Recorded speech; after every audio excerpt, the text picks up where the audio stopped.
ഒരു ദിവസം കാട്ടിൽ. ആവോ, വിശന്നിട്ട് വയ്യ, നടന്ന് നടന്ന് തളർന്നു. കോളടിച്ചല്ലോ, ഒരാട്ടിൻകുട്ടിയല്ലേ അത്? ഇതൊന്നും അറിയാതെ ആട്ടിൻകുട്ടി, അയ്യോ ആരെയും കാണുന്നില്ലല്ലോ, എല്ലാവരും എവിടെ പോയി?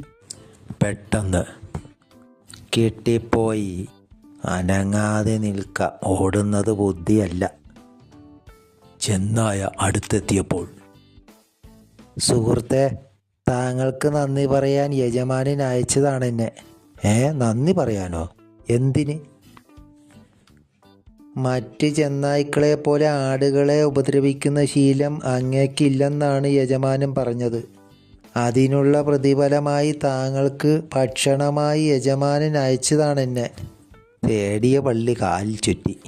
അങ്ങക്ക് ഭക്ഷണമാകാൻ ഞാൻ റെഡിയാണ്, പക്ഷേ ഒരു കാര്യമുണ്ട്.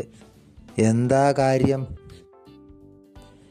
എനിക്ക് മനോഹരമായ ശബ്ദമുണ്ട്. എൻ്റെ പാട്ട് കേട്ട ശേഷം എന്നെ തിന്നാൻ നല്ല രുചിയുണ്ടാവും. അത് കൊള്ളാം, എങ്കിൽ വേഗം പാടൂ. May may. ഹായ്, മനോഹരമായ ശബ്ദം, സുന്ദരമായ സംഗീതം. ആ സമയം ആട്ടിൻകുട്ടിയെ അന്വേഷിച്ച് നടക്കുകയായിരുന്നു ഇടയൻ. അവൻ്റെ ശബ്ദമാണല്ലോ കേൾക്കുന്നത്, പോയി നോക്കാം. ഇടയൻ കാട്ടിലൂടെ നടന്ന് ഒളിഞ്ഞു നോക്കുമ്പോൾ, അമ്പടാ, ഒരു ചെന്നായല്ലേ അത്? നിന്റെ സംഗീതാസ്വാദനം ഇപ്പോൾ ശരിയാക്കിത്തരാം.